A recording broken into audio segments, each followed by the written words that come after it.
안녕하세요. 이번 이야기는 시청자 동네꼬마님께서 이야기를 들려주실 겁니다. 동네꼬마님과 이야기를 나눠봤지만 오늘 이야기가 너무 충격적이기도 할 것 같습니다. 바로 들어보도록 하겠습니다. 안녕하십니까? 안녕하십니까? 반갑습니다. 안녕하세요, 동꼬님. 아유, 감사합니다. 네, 자, 오늘도 이렇게 찾아와 주셔서 감사합니다. 아유, 감사합니다. 네. 자, 오늘 동네꼬마님께서 가지고 온 이 이야기가 네. 생각보다 좀 많이 충격적이에요. 저도 들으면서, 야, 이건 뭐, 창조 경제다. 창조 경제다. 자, 그러면 네. 출발할게요. 렛츠가. 길이십니다. 동네꼬마예요.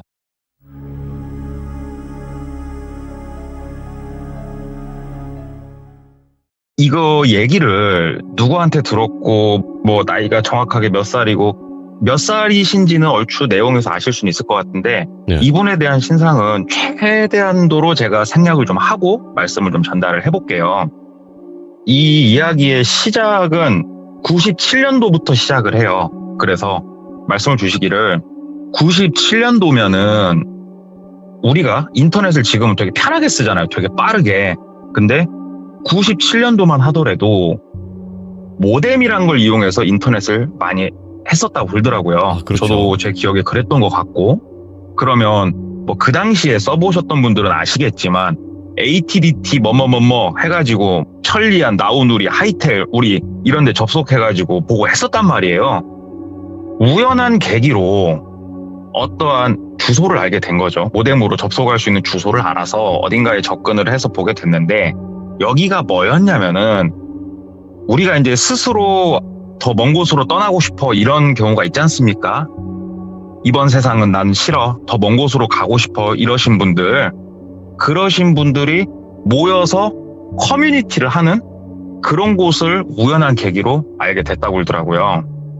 그래서 가끔 거기 들어가서 뭐 약간의 채팅과 그 다음에 게시글 같은 거 지금하고 비교하면 턱없이 수준이 낮지만 그런 것들을 보면서 아, 이 사람은 진짜 힘들겠구나.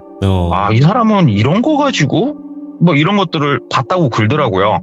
그러면서 가끔 들어가서 이제 그것들을 보면서 시간이 지나서 한 1년에서 1년 반 정도가 지나서 드디어 전용선이라는 게 깔리기 시작을 했대요. 전국적으로. 그러면서 인터넷의 대혁명을 맞이를 하게 된 거죠. 그러면서 거기도 이제 뭔가 사이트처럼 구축이 완료가 돼가지고 들어가서 볼 수가 있는데 이게 좀 특이했던 거는 지금 우리가 어떤 사이트를 들어가려고 하면 회원가입을 누르고 아이디 비밀번호 만들고 로그인을 해서 이용을 하게 되잖아요. 네. 근데 여기는 회원가입을 하는 란이 없대요, 아예.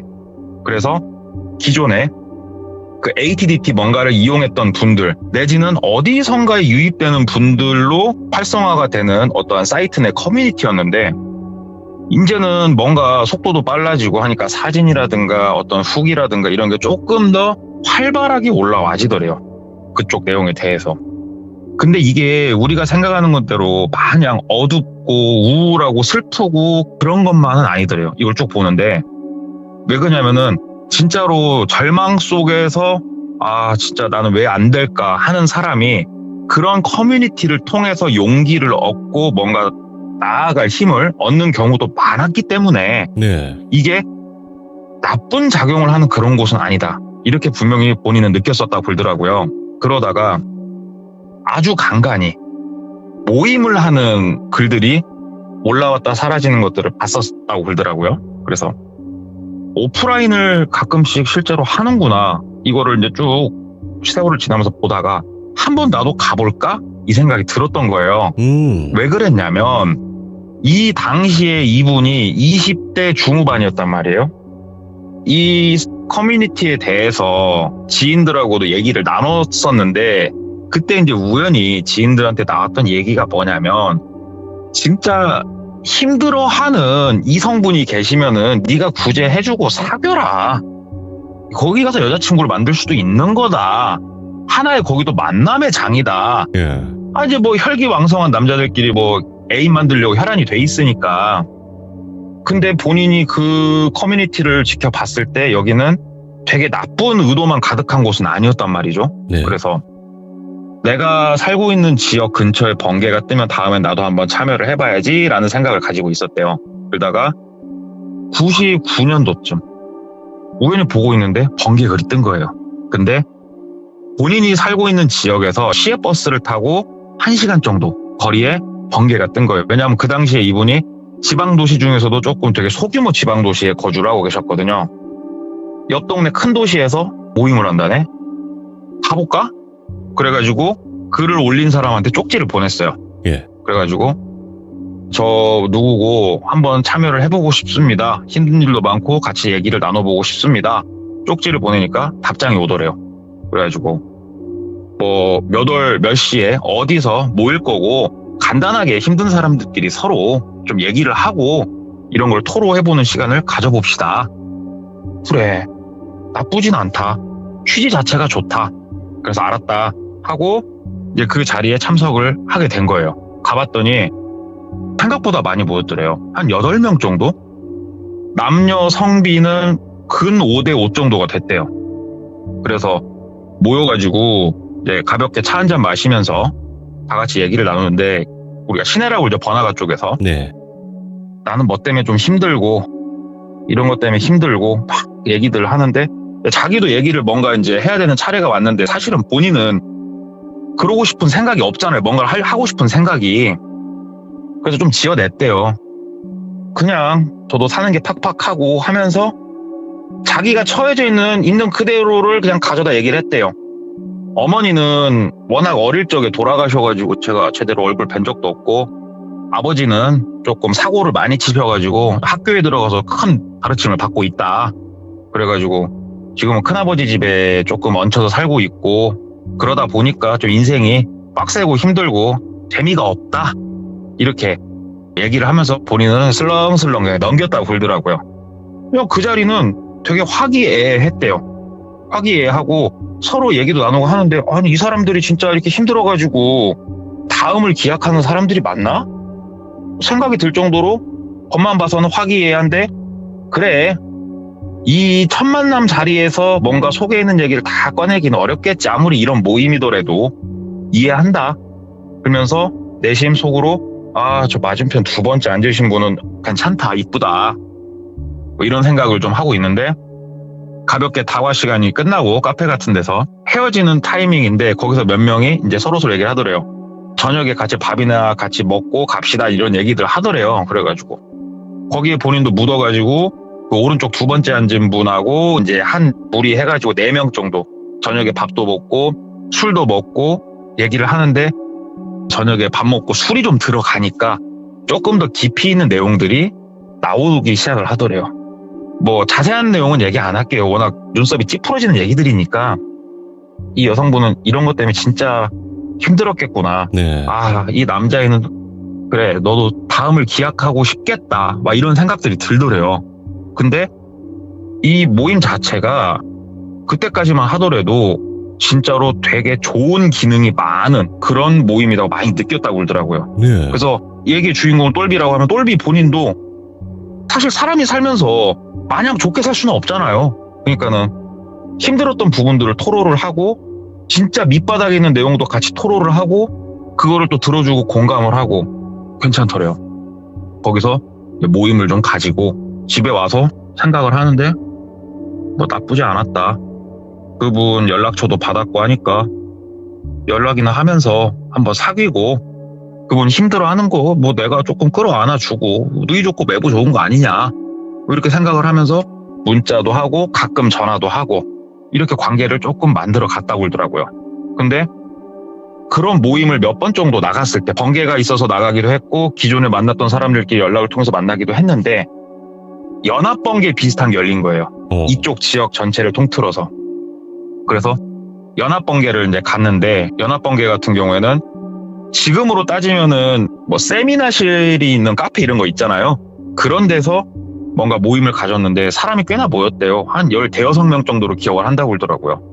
거기에 이제 껴가지고 몇몇은 얼굴을 봤던 사람들이고 몇몇은 좀 아예 처음 본 사람들이고 하는데 보통 이 모임을 주최하는 주최자가 이제 나와서 얘기를 하더래요. 솔직히 여기 서로 아는 사람도 있고 모르는 사람도 있으실 건데 우리가 솔직히 다들 힘들어서 마음적으로, 심적으로, 육체적으로 힘들어서 이 자리에 모여서 다 같이 좀 더 나은 미래를 위해서 모인 거 아니냐. 우리는 돌비 의료재단에 소속된 사람이다. 여러분들이 원하면은 심리치료 같은 거를 병행을 해서 우리가 좀 더 도와줄 수가 있다 얘기를 하더래요. 그래, 좋다, 좋은 모임이다, 좋은 취지다 하는데, 야, 이제 이 모임에서 한번 같이 그쪽 프로그램을 해보고 싶으신 분들 거수 한번 해보시라고. 똘비는 할 생각이 없었어요. 근데 평상시 연락하고 지내던 그 여성분이 손을 들더래요. 그리고 사람들이 주섬주섬 손을 꽤나 들더래요. 그래가지고 할까 말까 그러고 있는데 그 여성분이 본인을 보면서 끄덕끄덕 하더래요. 그래가지고 똘비도 그냥 손을 들었대요. 나도 할래요? 하고 손 들어가지고 닉네임하고 연락처 같은 거, 그다음에 본명도 약간 받아 적고 하면서 저희가 그러면은 따로 좀 연락을 드리겠다고 글더래요. 그냥. 그래서 알았다 그러고 있었고, 한 일주일 정도 지났을 때 문자가 왔대요. 그래가지고 프로그램 일정이 수립이 됐고 다음 주 무슨 요일 날 이쪽 지역은 어디로 모이시면은 진행을 하겠습니다. 그래가지고 갔대요. 여자친구는 아니지만 묘하게 썸 타는 그분하고 같이 갔대요. 갔더니 그때처럼 비슷한 그 세미나실 비슷한 건데, 그때는 조금 개방된 공간에서 모였던 거라면 이번에는 진짜로 조금 폐쇄적인 공간에서 다 같이 모이게 된 거예요. 모인 인원은 한 8명 정도? 그래가지고 이렇게 테이블, 우리 강의실처럼 탁자들이 쭉 있고 거기에 이렇게 앉아 있었더니 이제 와가지고 그때 주최자분께서 또 자기소개도 하고 다시 한번 인사도 하고 강사님도 모시고 그렇게 해가지고 되게 뭐 희한한 것들을 했대요. 거기서 뭐 종이 접기도 했었고, 그 다음에 율동 같은 것도 했었고, 그리고 이제 각자 테이블에는 이렇게 마실 수 있게 음료도 다 준비가 돼 있었고, 그래가지고 율동 시간이 어느 정도 끝나고 덥고 하니까 이제 앉아가지고 좀 쉬고 있는데, 이제 다음 강의 시간이었대요. 마지막 프로그램. 내용 자체들이 다 좋았대요. 그래가지고 이제 강의를 들으면서 음료수를 마시면서 강의를 쭉 듣는데, 강의에 푹 빠지더래요. 본인이 푹 빠져서 강의를 쭉 보는데, 강의 내용은 뭐 되게 간단했대요. 이렇게 우리가 힘을 내서 살아야 되고 지금 살고 있는 생이 참 좋은 생이고 이런 좋은 얘기들을 이렇게 해주더래요. 근데 묘하게 푹 빠져들더래요 거기에. 그래가지고 강의만 2시간을 넘게 했는데 쉬는 시간도 없이 번개처럼 시간이 지나가더래요. 강의를 듣고 그 썸 타는 여성분하고 저녁에 가볍게 또 밥도 먹고 뭐 또 하고 그러고 집에 와서 이러고 있는데, 강의 내용이 머릿속에 남기도 하고 가슴 뿌듯하고 뭔가가 좋았대요. 느낌이 참 좋았대요. 그냥. 그리고 얼마 안 있다가 또 이제 문자가 와서 또 그 모임에 참석을 하고, 이런 식으로 보통 통상적으로 한 열흘에 한 번 정도 호출을 하더래요. 그래가지고 일단은 썸 타는 분도 계속 나갔으니까, 그리고 이 당시에 똘비가 하는 일이 일용직 막노동을 하고 있었어요. 그러니까는 이게 있는 날은 그냥 막노동을 안 나가면 그만이니까 시간이 풀이하니까 그냥 나가서 듣고 하는데, 한 5번 정도 나갔을 때 예.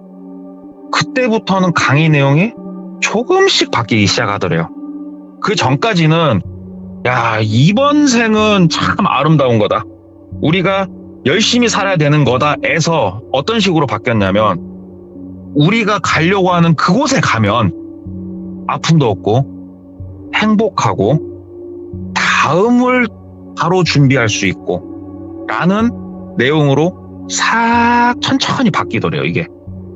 이거는 다음 생을 준비하라는 약간 그런 얘기로 들리더래요. 점점. 그래, 내가 이번은 많이 힘드니까 다음을 준비하는 것도 나쁘진 않겠다. 사람이 묘하게 이렇게 머릿속으로 뭔가 이해가 되더래요. 그냥. 그리고 강의를 들을 때마다 본인이 뭐 물론 고등학교도 안 나왔지만 살면서 이렇게 집중하면서 너무 열심히 열정적으로 강의를 이렇게 들어본 거는 태어나서 없는데, 너무 열정적으로 본인이 청강을 하고 있고 그 내용을 집에 와서 다시 생각해보고 또 그 모임에 또 나가고 싶고 글더래요. 본인이. 그렇게 한 3개월 정도가 흐르니까 어느 정도 확신이 머릿속에 들기 시작을 하더래요. 네. 그래, 엄마 얼굴도 모르는 내가, 아버지는 학교에 계시고 일용직이나 하고 있는 내가 지금 여기서 고군분투하면서 뭔가 내가 성공을 하기보다는 다음을 기약해보는 게 낫겠다. 이런 생각이 강하게 자리 잡기 시작을 하더래요. 진짜 마음속에. 그러면서도 이성의 끈이 남아있잖아요, 본인은. 내가 왜 이러지? 왜 이런 생각을 내가 자꾸 하지? 이건 아닌데. 근데 이번 삶은 내가 너무 힘든데. 혼란스러운 그런 시간들을 보내는데, 이제 그쪽에서 또 호출이 있어가지고 갔는데, 이번에는 그 폐쇄적인 세미나실이 아니고 공개적인 세미나실에서 간단하게 얘기를 하면서 이렇게 하더래요. 프로그램 따라주신 여러분들한테 너무 감사하고, 조금 더 심화 프로그램이 있는데 그동안 강의를 이렇게 들으면서 열심히 청강해 주시고 한 분들을 위주로 우리가 모셨는데, 그동안 강의를 들으면서 스스로가 많이 가슴이 벅차오르기도 했을 거고 또 기분이 되게 좋기도 했을 건데, 심화 과정에 가면은 극치를 맛볼 수가 있다. 진정으로 니네가 원하는 게 뭔지를 알 수가 있고 그걸 통해서 너희가 더욱더 미래를 설계할 수 있다 얘기를 하더래요. 근데 이미 이제 썸녀는 거의 광신도가 돼 있었고, 본인도 뭐 썸 이상의 관계였으니까요. 이제 그 당시에는 본인도 나쁘지 않았대요. 그 말에 조금 동의도 많이 했고, 이 이상의 뭔가를 알고 싶다라는 생각도 많이 했었고, 그래가지고 타겠다 얘기를 했대요. 그래가지고 6명 정도 되는 인원이 다시 어디론가 갔는데, 이번에는 번화가에 있는 뭐 폐쇄 세미나실이나 아니면 공개된 곳이 아닌 그쪽에서 제공하는 차를 타고 어딘가로 이동을 하는데, 수련원을 좀 리모델링 살짝 해놓은 곳 같다라는 느낌이 드는 곳을 갔대요. 대략 시내에서는 본인이 재보진 않았는데 본인 기억으로는 대략 한 10km쯤 떨어져 있지 않을까라는 되게 한적하고 조용한 어느 곳에 폐수련원인데 약간 리모델링을 했네 싶은 그런 폐분교 정도 생각하시면 될 것 같아요. 그런 곳으로 가더래요. 갔는데 뭐 대충 뭐 외관은 페인트 칠 좀 해놨고 실내도 그냥 고급지진 않더라도 완전 그냥 깔끔하게 뭔가를 준비를 해놓고, 거기로 가가지고 차 한잔 마시면서 강사 선생님이 오셔가지고 얘기를 하고 뭐 또 하고 하는데, 이때부터는 본인도 진짜로 그전하고는 좀 차원이 다른 뭔가 몰입감과 이분이 하는 말이 귀에 박히는 게 아니고 뇌에 와갖고 꼬작 박더래요. 그냥 이분이 하는 말 한마디 한마디가. 그리고 거기서 팔찌도 하나 줬대요. 그래서 항상 힘들고 어려울 때, 또 나의 강의가 생각날 때 지금 제공해드리는 팔찌도 보고 하면서 스스로를 좀 가다듬어라. 그래가지고 팔찌도 차고 열심히 듣고 집에 왔대요. 집에 와가지고 이렇게 탁 생각을 하는데, 그동안은 뭐 의심도 좀 있었고 이랬는데 이제는 이 사람이 확신으로 거의 바뀌어 있는 거예요. 내가 온 생을 살기 위한 가장 빠른 방법은 다음을 기약하는 거다. 다음을 기약하는 거다. 그게 맞지, 그치, 그거지. 사람이 여기까지 온 거예요. 이제는 일용직 나가는 날일이고 뭐고 다 때리치고 그쪽만 파기 시작하는 거예요.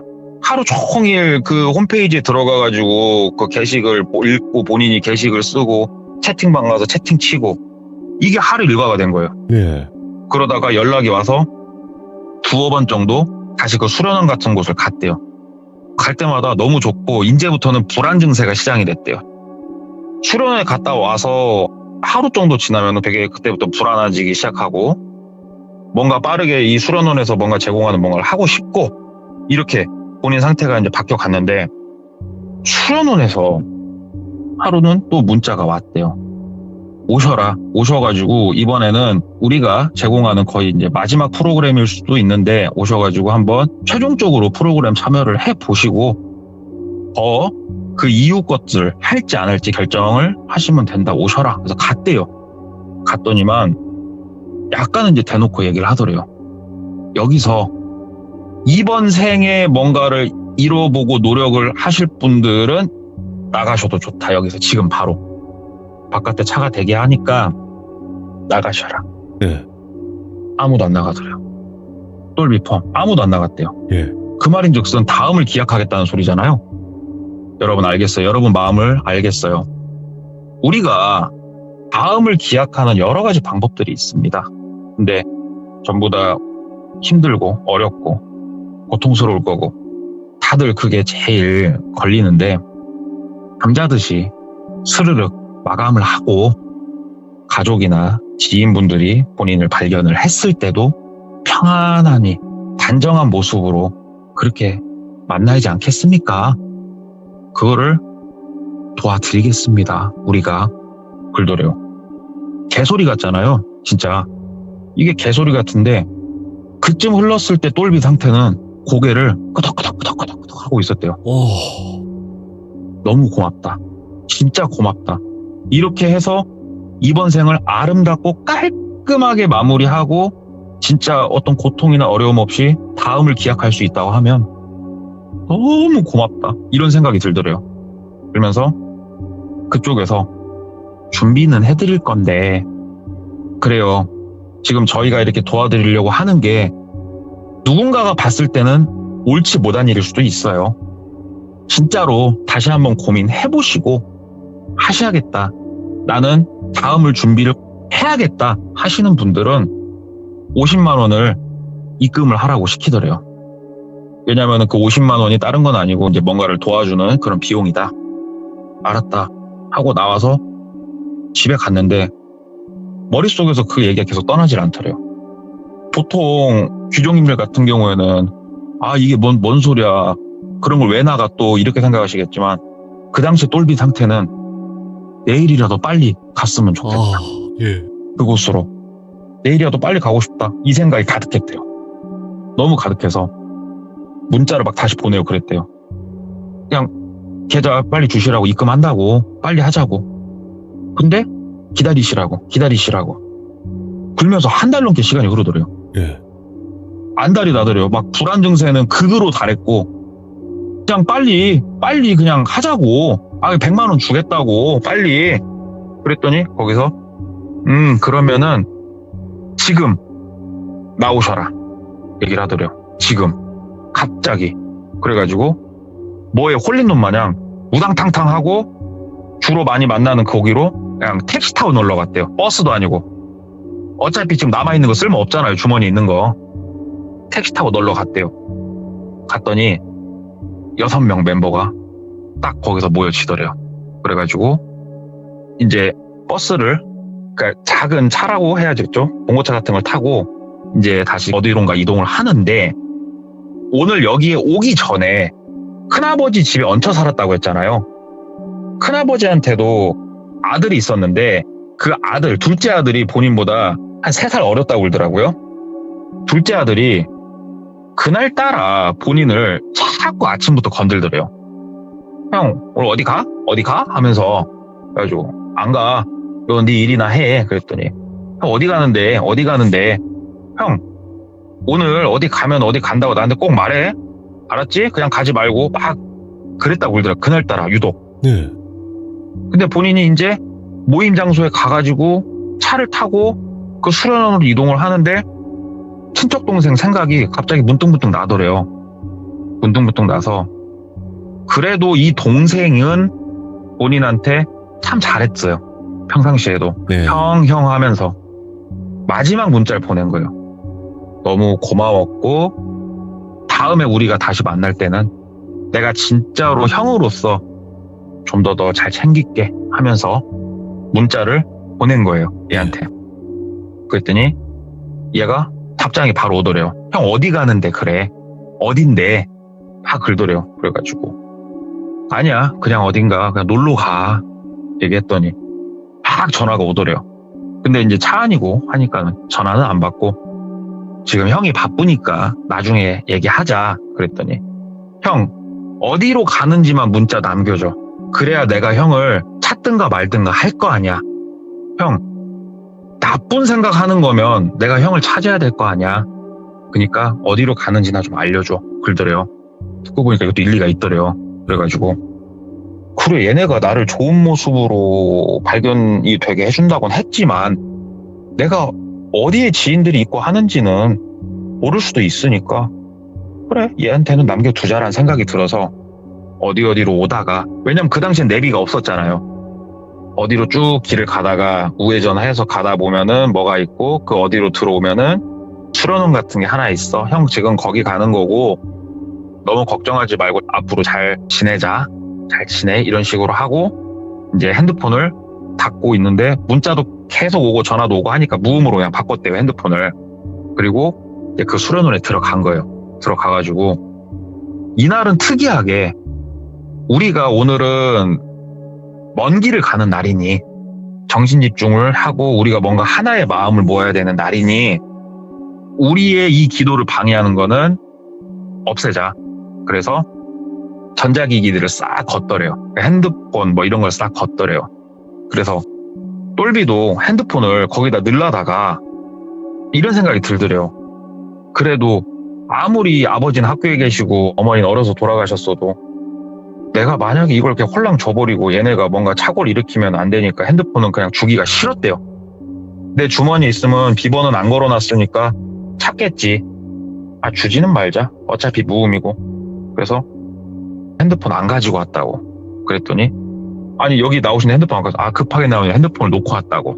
그랬더니 센터를 치진 않고 들어가시자고 해서 들어갔대요. 다른 때는 우리 강의실 의자 같은 게 이렇게 놔져 있다고 하면은 그날은 안락 의자들이 이렇게 쭉 6개가 놔져 있더래요. 그래서 안락 의자에 앉았대요. 편안하게. 그랬더니 강사 같은 분이 오셔가지고 또 여러 가지 말씀해 주시는데 참 좋은 말씀 많이 해주시더래요. 사람들은 모른다. 사람들은 이번 생에서 어떻게 하려고 노력만 하지 다음을 기약할 줄 모른다. 다 이런 얘기. 그러니까는 니들의 오늘의 선택이 굉장히 굿초이스고 누구보다 빠른 다음을 기약할 수 있는 좋은 선택이다. 이런 식으로 얘기를 하더래요. 네. 끄덕끄덕끄덕끄덕. 맞다. 음료수 한 잔씩 먹으면서 끄덕끄덕끄덕끄덕. 그리고 나서 여러분들을 도와드릴 선생님 한 분 모셨다고 하면서 들어오시는데 간호사 복장을 입으신 분이 들어오시더래요. 우리 그 병원 가면 밀고 다니는 카트 있잖아요. 그 카트 하나 밀면서 이렇게 쓱 들어오시더래요. 그러면서 이제 우리는 깊은 잠에 빠져들 거라고 아픔도 없을 거고 그러니까 모두 축하드리고 더 좋은 미래를 향해서 나아가자 얘기를 하더래요. 예. 근데 진짜로 저도 이 얘기를 들으면서 아니 이게 진짜 뭔 애 같은 소린가 그러니까. 싶었는데 예. 기다리던 그 순간인 거예요. 이 사람한테는, 똘비한테는. 이 순간이 기다리던 순간이에요, 지금. 끄덕끄덕끄덕끄덕 하면서 이거를 쫙 이제 옆에 와가지고 이제 잠시 후에 이제 시작을 하겠습니다 하면서 잠깐 이러고 앉아있는데 다들 이제 말이 없죠. 다들 말이 없고 표정들은 다들 되게 온화하고 평화스러운 표정들이었대요. 똘비도 안락 의자에 머리를 이렇게 대고 그래 이제 끝을 내고 더 나은 다음을 기약을 하자. 그렇게 하자 하는데 이게 어떻게 보면 굉장히 긴장되는 순간이었는데 긴장감보다는 릴렉스함이 더 많이 몰려왔대요. 네. 그래서 그 순간에 본인도 모르게 이유도 모르겠지만 잠깐 설잠에 빠져들었대요. 설잠에 살짝 빠져드니까 처음 보는 여성분이 꿈에 나오더래요. 한복을 입고 계셨고 되게 단아한 얼굴인데 목소리는 쇠소리가 나시는 여성분이었대요. 그러면서 막 욕을 하시더래요. 뭐 이놈아 뭔 놈아 정신 차리고 사람이 열심히 살 생각을 해야지 이게 뭐 한 짓이냐 하면서 막 소리 지르면서 막 뭐라고 하시더래요. 근데 그 목소리부터가 막 쇠소리에 막 듣기 싫은데 워낙에 무섭게 뭐라고 하시니까 말대꾸도 못 하겠더래요. 꿈속에서. 그러다가 이렇게 깼대요. 깼는데 머릿속이 마치 어디 물속에 잠겨있다가 나온 것처럼 내가 여기서 뭐 하고 있었던 거지 싶더래요. 진짜 내가 뭐 하겠다고 지금 여기 앉아서 내가 이러고 있었지? 미쳤네. 아니야 난 살아야겠어 이 생각이 갑자기 문득 엄청 들더래요. 진짜 마치 진짜 자다가 깬 사람처럼 꿈을 꾸다 깬 사람처럼 몇 달간 있었던 이 모든 게 꿈이었던 것처럼 뭐야 내가 미쳤었다 나가야겠다 하고 있는데 자 이제 모두 시작을 할게요. 우리 다음에 또 만나요 하면서 하려고 하는데 똘비가 손을 든 거예요. 저기요 저는 다시 좀 생각하겠습니다 얘기를 한 거예요. 똘비가 손을 들고. 그랬더니 강사님이 똘비 씨는 그러면 뭐 용기가 조금 없으신 거고 다음에 하시겠다고. 다음에, 지금이 아니고. 다음은 기회가 없어요, 똘비씨. 잘 생각하셔. 다음은 기회가 없습니다. 이런 프로그램이 쉽게 있는 게 아니에요. 다음에 하시겠다고요? 그러니까 똘비가, 예, 저는 다음에 또 우리가 이런 인연이 닿으면은 좀 더 생각을 좀 더 깊게 하고 해보겠습니다. 미처 끊어내지 못한 뭔가 인연이 있습니다. 얘기를 한 거예요. 그러니까 그래요. 알겠습니다, 똘비씨. 잠깐만 기다리세요. 그리고 간호사가 나머지 5명한테 링거를 다 꽂더래요. 링거를 꽂고 다들 이제 푹 자더래요. 그러니까는 멀리 떠난 게 아니고 그냥 새근새근 숨 쉬면서 자더래요. 그냥 다. 그리고 똘비씨 일로 나오셔. 일로 나오셔. 똘비가 이제 나갔대요. 아, 미쳤었다 내가. 내가 미쳤었다 진짜. 왜 이러지 진짜. 하면서 나갔대요. 나가가지고 잠깐 마지막으로 우리 같이 상담 한번 하시고 바깥에 있는 차량 타시고 다시 나가시면 된다고. 일로 오시라고 갔대요. 가가지고 차 한 잔 내주더래요. 차 한 잔 내줘가지고 똘비씨, 그래요, 갑자기 뭔 신경의 변화가 왜 일어나셨어요? 우리도 뭔가 알아야 되니까 하면서 얘기를 하더래요. 그래서 얘기를 했대요. 그냥 갑자기 용기가 그냥 올라왔다고.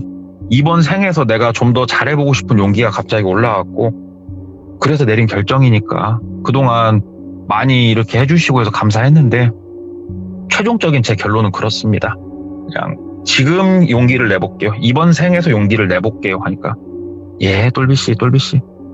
그러면 어떻게 보면 우리가 이게 마지막 인사일 수도 있어요. 그러니까는 차 한 잔 마시시고 버스 타고 나가시면 돼요.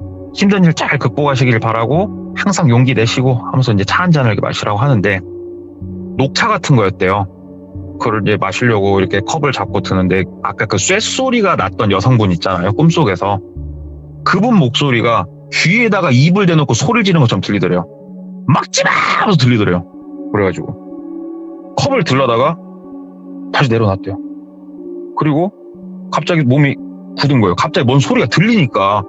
그러니까는 맞은편에 있던 그분이, 아니 왜 그러세요? 왜 안 드세요? 그러니까는 아니요, 그냥 차는 마신 걸로 하고 나가겠습니다 얘기를 하니까, 아유, 차가 입맛에 안 맞으시나 보네. 한번 들어보세요. 이게 아주 잘 우린 차입니다. 아니요, 별로 생각이 없습니다. 그냥 피곤하네요. 가보겠습니다 얘기를 하니까, 아, 예, 알겠습니다. 잠시만요. 바깥에 기사랑 잘 있는지 제가 확인만 하고 올게요. 그걸 나가시더래요. 천장을 좀 쳐다보면서, 내가 미쳤나? 환청이 들리고 이게 뭐지? 미쳤나?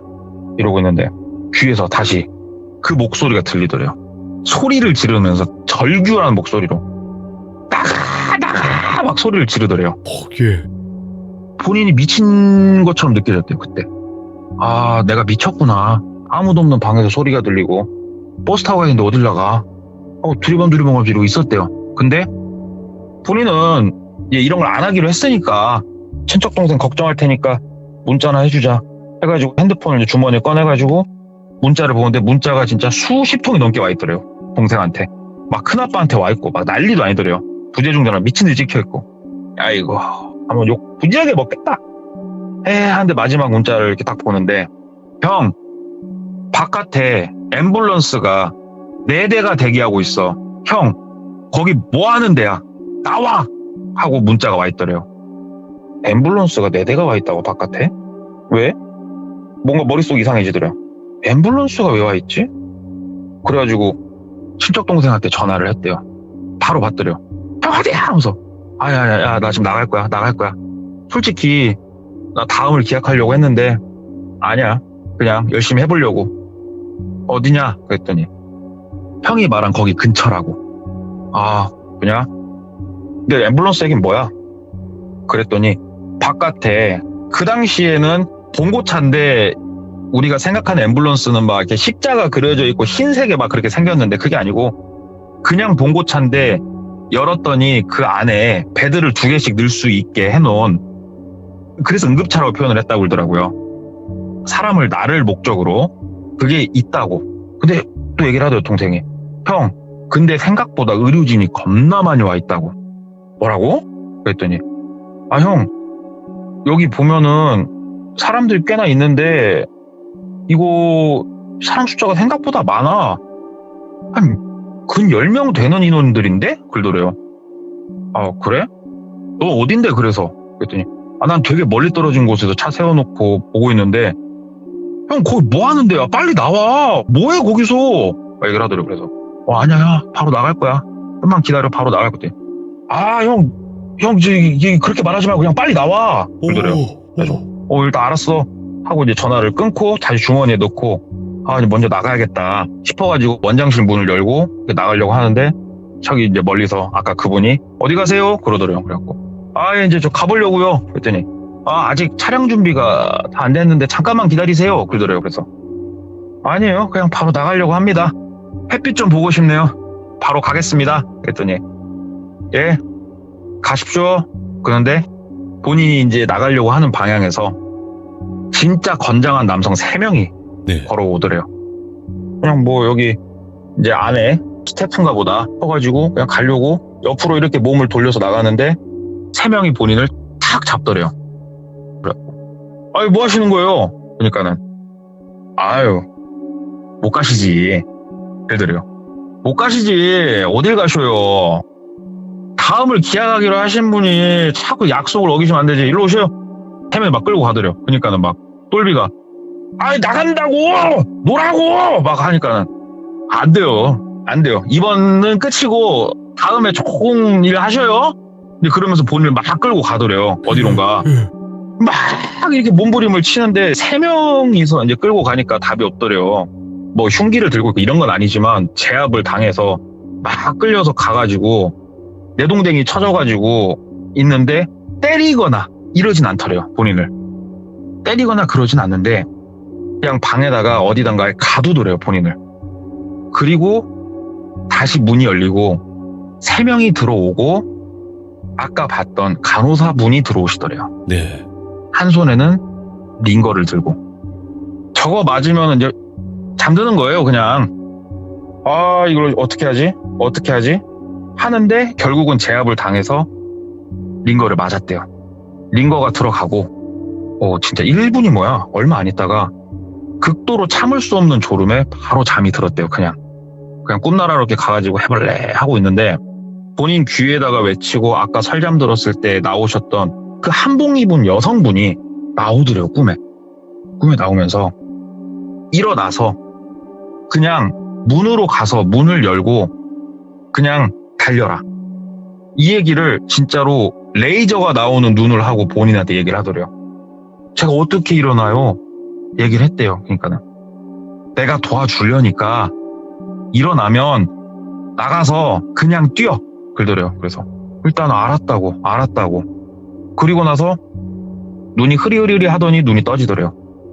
눈을 뜨니까 본인은 링거를 맞고 있고 아까 그 골반 같은데 본인이 내팽개져 있더래요. 그리고 앞에는 남성 한 명이 서 있고 본인이 눈을 뜨니까 부시럭거리고 움직이니까 본인을 쳐다보더니 되게 놀라는 눈빛으로 본인을 쳐다보더래요.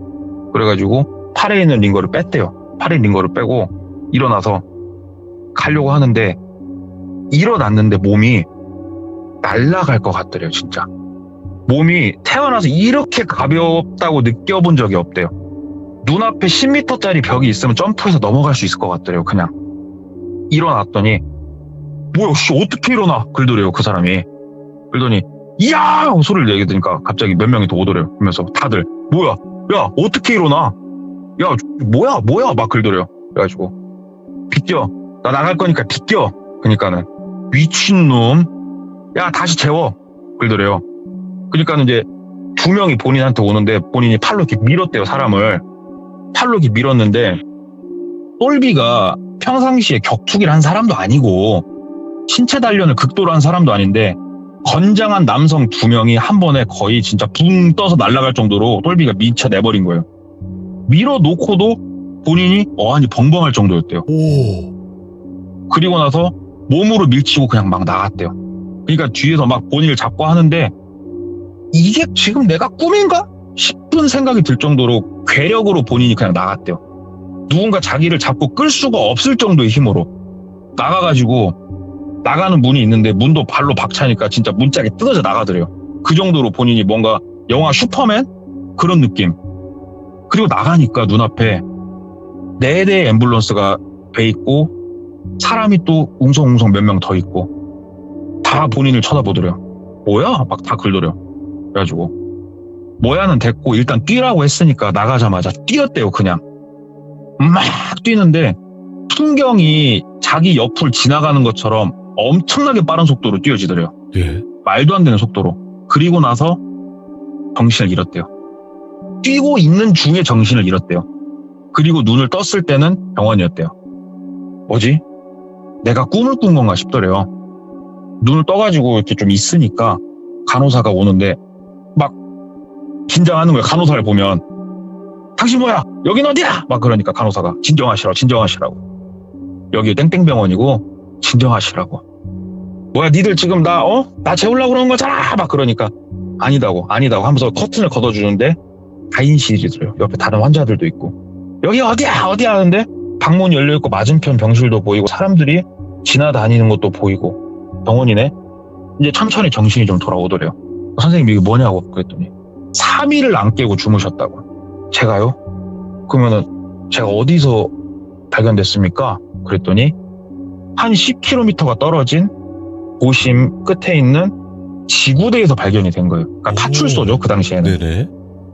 그리고 거기까지 간호사가 얘기를 해주고 자세한 건 모른다고 좀 기다리시라고 하고 몇 시간 있다가 경관분이 오셨대요.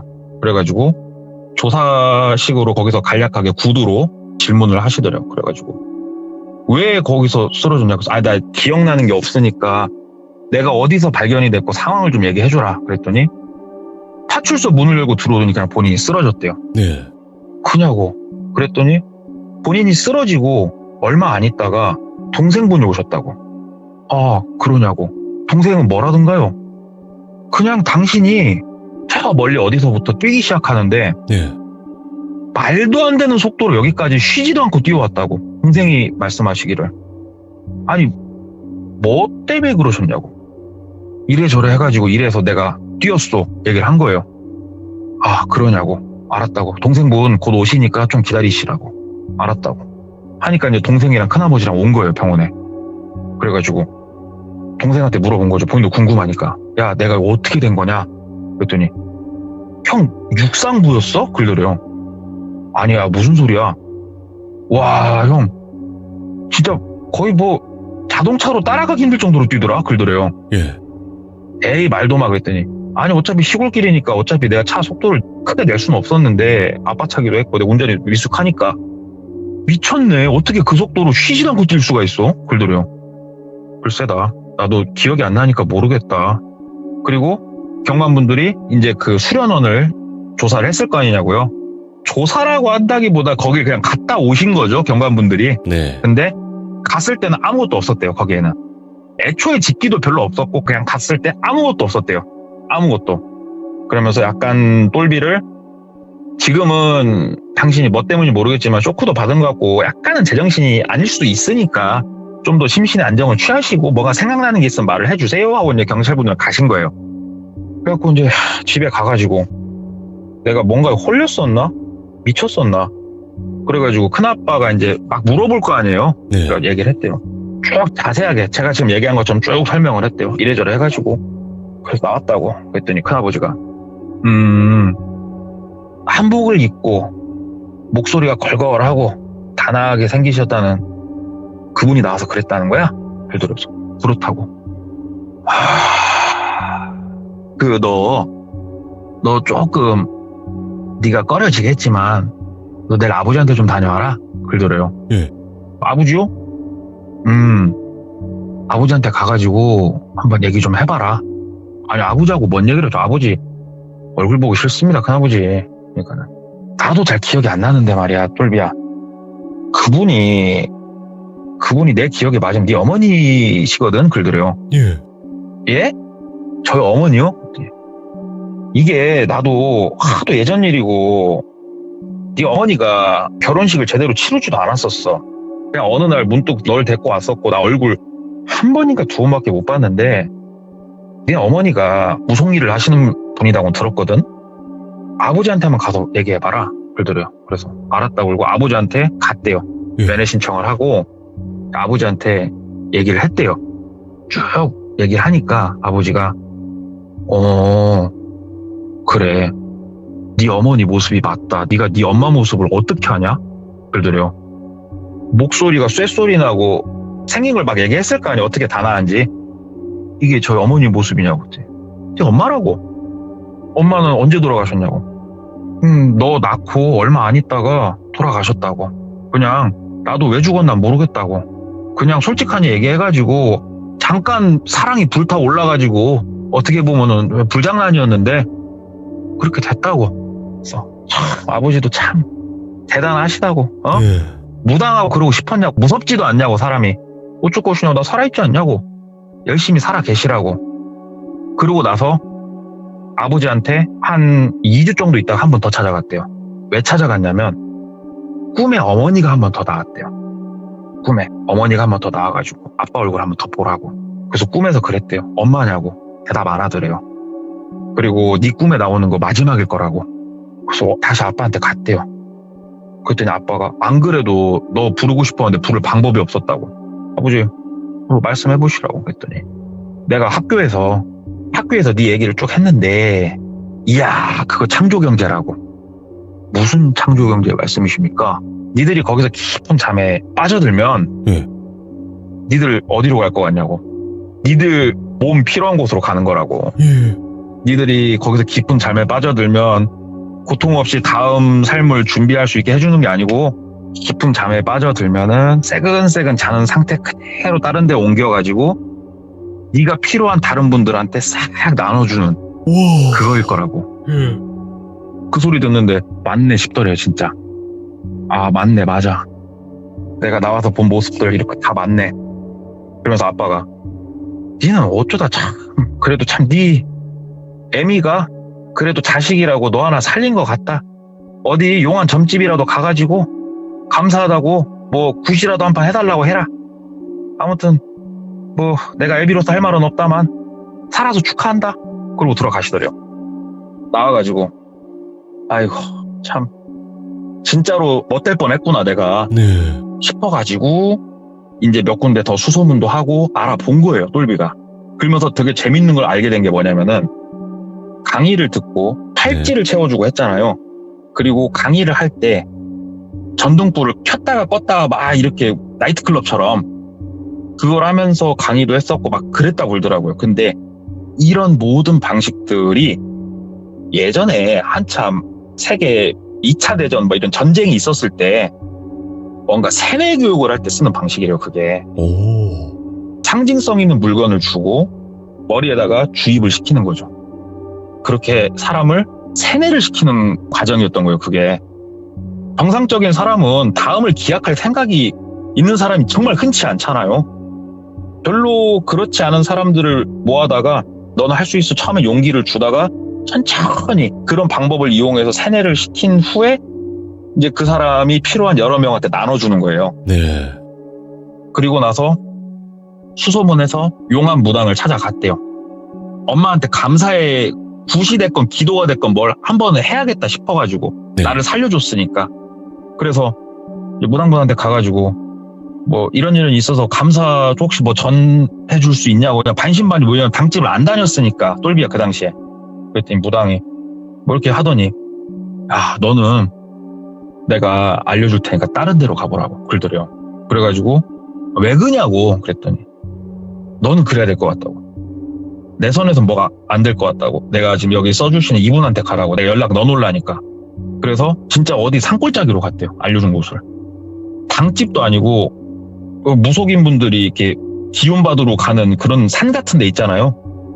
그런 곳이었다고 그러던데 갔더니 나이가 꽤나 있으신 분이었대요. 예. 여성분이셨는데 가가지고 뭐 얘기는 들었다고 하면서 하는데 갑자기 접신 비슷한 걸 하시잖아요. 무당분들이. 진짜 서럽게 우시더래요. 그분이. 진짜 서럽게 울면서 네 어머니가 너 살리려고 본인을 포기했다고. 이분 말을 그대로 빌리자면 이승과 저승의 경계가 있고 거기를 넘나들 수가 없잖아요. 사실은. 원래 안 되죠. 예. 그래서 꿈으로나마 잠깐 그것도 정확하게가 아니고 이런 수준도 이게 위험한 수준인데 나와가지고 똘비 몸에 비닐해서 띄워버린 거예요. 이 무당분 말로는. 자식 하나 살리겠다고. 근데 예. 이래 버리면 어머니의 영은 그냥 소멸인 거예요. 소멸. 인과율이죠. 예. 네, 그러니까 윤회를 할 수 없다. 네. 근데 이거를 감수하고서라도 자기 자식 한번 살리겠다고 어머니가 불사른 거예요. 자기를. 그래갖고 막 펑펑 우시면서 막 가슴을 치면서 너 진짜 세상 똑바로 살으라고. 엄마가 죽어서 자기의 모든 앞으로 윤회를 포기하고 살린 게 너니까 똑바로 살으라고. 그래서 그분은 지금 그래도 작지만 가게 제대로 운영하고 계시고 사람답게 잘 사신다 하더라고요. 그러니까 저도 친하신 분 통해서 얘기를 잘 전해듣게 됐는데 어떻게 보면 참 가슴 아픈 얘기고 어떻게 보면은 무섭고 이런 방법으로 사람 홀려다가 필요한 사람한테 나눠주는 참 나쁜 사람들이 있구나 또 듣게 된 얘기였고 예. 또 전달해 주시면서 이 메인 얘기를 해주신 분이 했던 말이 참 소름 돋는 게 뭐냐면 세월이 지날수록 시간이 지날수록 가치가 높아지는 게 뭔지 아세요, 돌비님? 우리 사람이에요. 의학이 발전하면 발전할수록 빼갈 게 많아진답니다. 맞네. 그때는 나를 가져가면 뭐 2-3개 쓸모가 있었다면 지금은 10개, 15개 쓸모가 있는 거죠. 그런 얘기를 했다고 그러더라고요. 동네 꼬마님의 이야기를 들으면요. 사람이 싫다? 진짜. 사람이 이게 싫어요. 결국은 다 또 돈이잖아요, 또 이게. 맞네요. 네, 네. 그래서 제가 돈하고 친하게 안 지내요. 그래서 제가 힘든가 봐요. 와, 아무튼 마지막까지도 진짜 이렇게 해주신 말씀이 아무도 부정할 수 없는 그런 말인 것 같고 진짜 사람이 싫다. 진짜 사람이 무섭고 싫네요. 오늘도 너무너무 소름 끼치고 진짜 충격적인 이야기 감사합니다. 고맙습니다. 네, 감사합니다. 네. 여러분들이 이런 이야기를 들으면요. 항상 하시는 질문들이나 답변이 있어요. 뭐 이게 진짜 이런 일이 있어? 혹은 설마 뭐 이런 이야기들 정말 많이 하시는데 여러분들 잘 한번 생각을 해보세요. 귀신에게 고통받는 사람이 많아요? 사람에게 고통받는 사람이 많아요? 여러분들은 어떠신가요? 여러분들의 생각을 댓글로 꼭 남겨주시길 바라겠습니다. 시청해주신 모든 분들 감사드립니다. 고맙습니다. 여러분들 이번 이야기는 시청자 플렉스님께서 이야기를 들려주실 거고요. 오늘 해주실 이야기는 실제로 플렉스님이 겪었던 이야기고 정말 소름 끼치는 한 사람에 관련된 이야기가 될 것 같습니다. 이 이야기는 뉴스 기사로도 나왔던 이야기예요. 아마도 사람이 싫어질 수도 있는 그런 이야기가 아닐까 생각을 합니다. 바로 한번 들어보도록 할게요. 예, 안녕하세요. 하이, 플렉스님 안녕하세요. 일단 플렉스님께서 오늘 첫 참여하시기도 하고 많이 긴장되시기도 하지만 오늘 이야기가 사실 너무나 화가 나는 이야기이기도 하거든요. 그렇죠. 네, 그리고 또 현실 공포기도 하고요. 일어나서는 안 될 일이죠. 그렇죠. 그리고 실제로 겪었던 이야기라고 하셨는데 그 사건에 네. 연관돼서 조사까지도 받으셨다 이렇게 얘기해 주셨어요, 저한텐. 예, 경찰서에서 직접 그때 당시에 제가 임신을 하고 있었거든요. 네. 그래갖고 임신을 하고 있었는데 제가 그 얘기를 듣고 너무 충격을 받아서 막 덜덜 떨고 있으니까 경찰 조사관님이 직접 집으로 오셔갖고 양해를 해주셨어요. 임산부라고. 그래서 한 번 받은 게 아니고 한 2번 정도 조사를 받았던 이야기고요. 작은 그리고- 일이 아니니까요. 네. 예. 그리고 저도 지금 얘기하면서 떨리기도 하고 다소 충격적이었어서 지금 마음 좀 가라앉히면서 얘기 시작할게요. 알겠습니다. 그리고 제가 앞서서 말씀드리기 전에 제가 작년에 수술 받은 지 얼마 안 됐거든요. 목에 예. 종양이 조금 있어갖고 그래갖고 말을 좀 많이 하면은 목소리가 왔다 갔다 해요. 이 점 괜찮아요. 좀 네. 양해 부탁드릴게요. 네네네. 수술을 하셨으니까 여러분들 목소리가 조금 달라지더라도 여러분들 양해 꼭 부탁드리도록 하겠습니다. 자, 그러면 출발을 해보도록 할게요. 렛츠가 이리십니다. 플렉스입니다.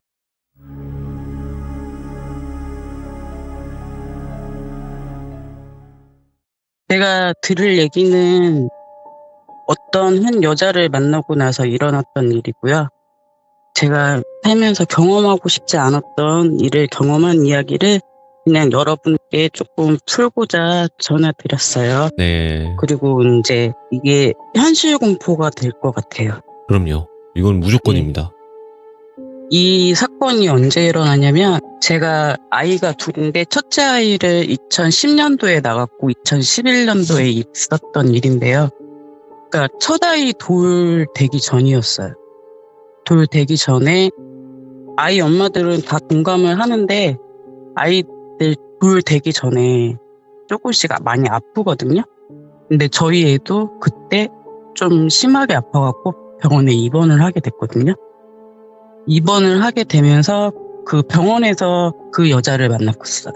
오, 그 아이를 병원에서? 이제 불비라고 할게요. 그 네. 여자를 맨 처음에 만났던 공간은 병원 휴게 공간이라고 아이들이 놀 수 있는 공간을 만들어서 거기에서 엄마들 수다도 떨게 할 수 있게끔 이렇게 만든 공간이 있는데 거기에서 돌비를 처음 만났는데 첫 인상이 조금 많이 힘들어 보이는 엄마? 생김새는 몸집이 좀 컸어요. 그러니까 웬만한 남자들보다 크고 덩치도 크고 키도 한 1m 75, 오, 6 정도? 그러니까 멀리서 봐도 그 여자애가 보일 정도로 그 돌비가 보일 정도로 다소 큰 몸집을 갖고 있었거든요. 근데 유모차를 하나 끌고 한 손에는 저희 첫애랑 같은 동갑짜리 아이를 그러니까 다소 이제 좀 많이 어려 보이는 걸음마를 시작한 지 얼마 안 돼 아이를 데리고 온 거예요. 근데 저는 이 유모차에 누워있는 아기가 쌍둥이였을 거라고 생각을 하고 봤는데 쌍둥이가 아니라 30살 정도 된 좀 팔다리가 긴 아이가 그러니까 행동이 불편한 거예요. 팔다리 수족을 못 쓰고 언어 발달이 안 돼서 자기 의사표현이 안 되는 30살 정도 된 큰 아이가 누워 있었던 거죠. 그리고 큰 아이는 그렇게 누워 있고 걸어 다니는 아이가 첫째가 아니라 둘째였던 거예요. 그러니까 둘째가 저희 큰애랑 동갑이었고 그 큰애가 형이었던 거예요. 네. 그랬는데 이제 유난히 좀 힘들어 보여서 저는 애가 하나니까 얘를 이제 좀 달래놓고 징징거리는 애들을 좀 돌봐줬거든요. 네. 뭐 유모차도 좀 끌어주고 그러면서 친하게 됐어요. 그러면서 이야기가 시작되거든요. 친하게 되면서 가정사를 이제 알게 됐는데 그 돌비에서 잠깐 얘기를 하면 결혼을 안 하고 동거 상태에서 큰 아이를 낳고 이제 둘째가 낳고 이렇게 된 거예요. 근데 이제 양쪽 집안에서 결혼을 다 반대를 하니까 도와주는 사람이 없었던 거예요. 원래는 애기 하나만 아파도 병원에 계속 묶여 있잖아요. 애기 엄마들은.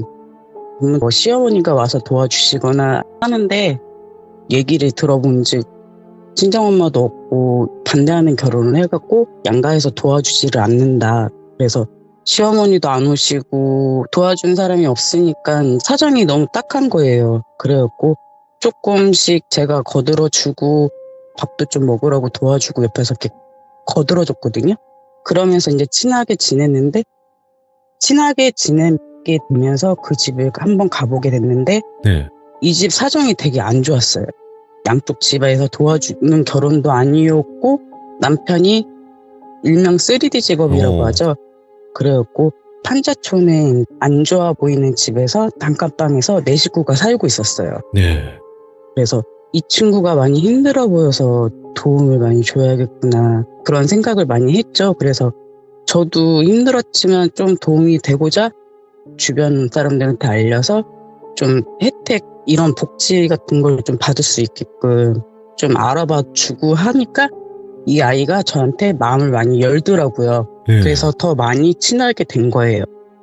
그렇게 해서 회원하고도 계속 쭉 연계가 돼갖고 같이 왕래를 하면서 부부들끼리도 같이 밥 한 끼 하면서 친하게 되면서 또 남자들끼리 만나서 술도 한잔하고 집으로 왕래까지 다 하게 됐죠. 그렇게 되면서 제가 그 아이들이 다니고 있었던 어린이집을 소개를 받게 되거든요. 네. 근데 이 어린이집이 어떤 어린이집이었냐면 그 돌비가 첫 아이를 낳기 전에 지역은 이 지역이 아니고 다른 타 지역에서 저희가 다니려고 했던 어린이집 원장님이 다른 타 지역에서 하시고 계시다 어린이집에서 잠깐 일을 했었대요, 걔가. 오. 그래서 그 어린이집 원장님이 돌비의 사정을 다 알고 계신 거예요. 네. 그래서 큰아이가 많이 아프고 둘째도 이렇고 여의치가 않아서 그 아이들을 돌봐주게 된 거예요, 그 어린이집에서. 근데 뭐 엄마들은 다 알지만 같이 섞여서 이렇게 돌봐주기도 되게 힘들고 큰아이가 좀 많이 아팠잖아요. 그래서 돌봐주기도 힘들고 일반 어린이집에서 그런 아이를 좀 받아주지를 않고 특수 반대를 많이 이렇게 보내거나 아니면 그런 쪽으로 많이 연계를 해서 가거든요. 연계를 해서 많이 가는데 그 아이의 사정을 알고 이 원장님이 가정 형편이 너무 어려우니까 자기가 돈을 받은 셈 치고 공짜로 봐주셨던 거예요. 이 여자의 아이를. 그렇게 얘를 각별하게 생각하고 모든 집안 일들을 속속하게 알고 하니까 얘도 원장님한테 기대를 많이 했겠죠?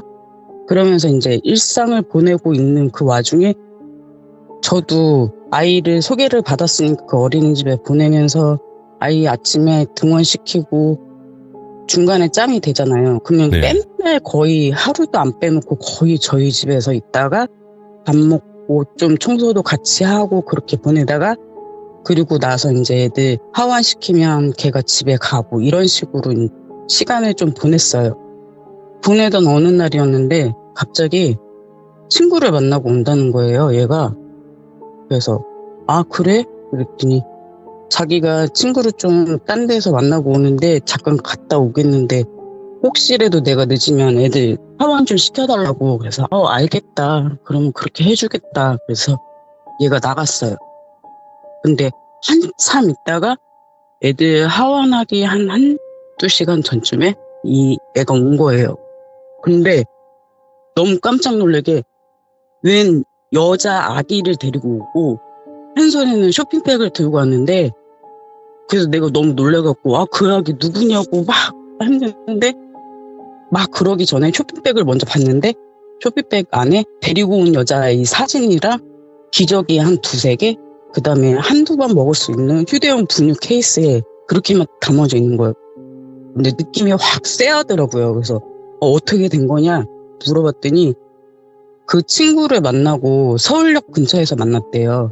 서울역 근처에서 그 여자의 친구를 만나고 보내고 나서 자기가 화장실을 갔다 와서 볼일을 보고 다 나왔는데 어떤 여자가 아기를 안고 되게 다급하게 와서 화장실이 너무 급하니까 애를 잠깐만 봐달라고 막 그랬대요.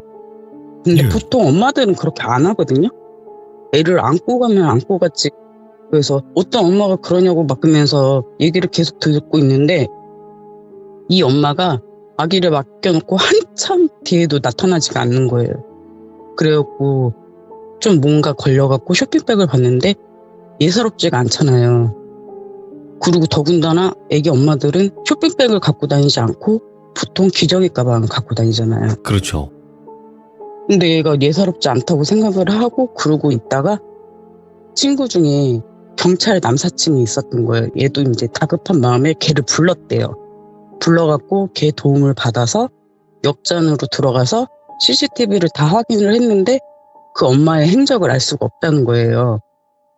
왜 행적을 알 수가 없어갖고 계속 오랫동안 기다리고 뭐하고 했는데 그러면 너 이 아기를 데리고 오면 어떡하냐고 시설로 데리고 와야지 그랬더니 친구랑 얘기를 해서 오늘 하루 동안 임보를 하기로 했다고 그렇게 얘기를 하더라고요. 이 돌비가. 그래서 아니 임보도 임보인데 야 너 지금 이미 애가 둘이고 큰애도 아프고 둘 보기도 정신사나워 죽겠는데 차라리 그냥 다른 데다 부탁을 하지 애를 데리고 오면 어떡하냐고 그랬더니 그래서 저한테 왔다는 거예요. 뭐야? 우리 집에 잠깐만 봐달라고. 그래갖고 어떻게 애는 이제 낯설어서 막 울고 있지 막 기저귀는 없지 분유도 없지. 그래서 얘네가 형편이 좀 어렵다고 그랬잖아요. 그래서 어쩔 수 없이 저도 그냥 없는 돈에 쪼개갖고 애들 거 사주고 그러고 나서 언니 내가 애들 하원시키고 밥 먹이고 애기 아빠한테 애를 맡겨놓고 애를 데리러 올 테니까 그때까지만 조금만 봐달라고 부탁을 하더라고요. 그래서 그래 그러면 어쩔 수 없는 상황이니까 그렇게 해라 그래갖고 얘를 이제 돌봐주고 막 이렇게 하면서 시간을 보냈어요. 근데 경찰 근데 남자친구가 있잖아요. 이제 걔하고 얘기를 했대요. 그러니까 다른 시설로 보내지 왜 데리고 왔냐고 물어봤잖아요. 근데 그 여자가 찾으려고 했는데 찾아지지가 않으니까 찾을 동안만 자기가 임보를 하겠다고. 그러니까 저도 지나고 났는데 이 얘기가 참 이상하다고 생각을 하는데 그때 당시에는 그렇게 생각을 못하고 그렇지. 그냥 예. 그런가 보다.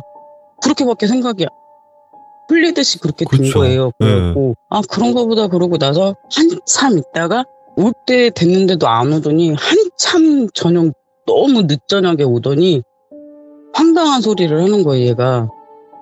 이 여자아이가 남편 얘기라는 거예요.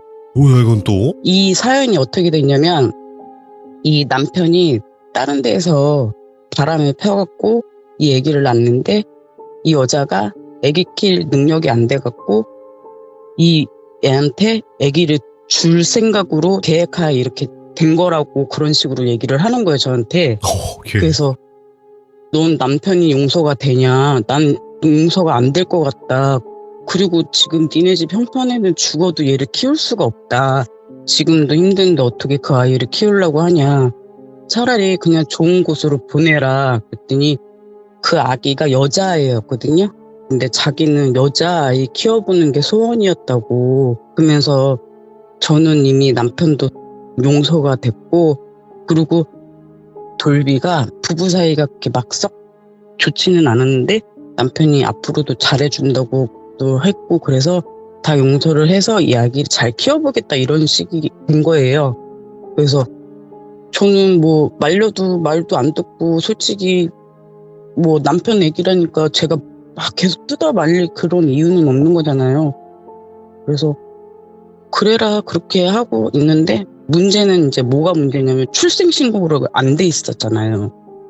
그래서 출생신고를 어떻게 했냐면 원래 출생신고 절차가 보통 대한민국 엄마들은 진짜 97, 8%가 다 병원에서 애를 낳잖아요. 네. 근데 집에서 낳는 사람들은 이 난 거를 본 사람이 2명이 보증을 서줘야 돼요.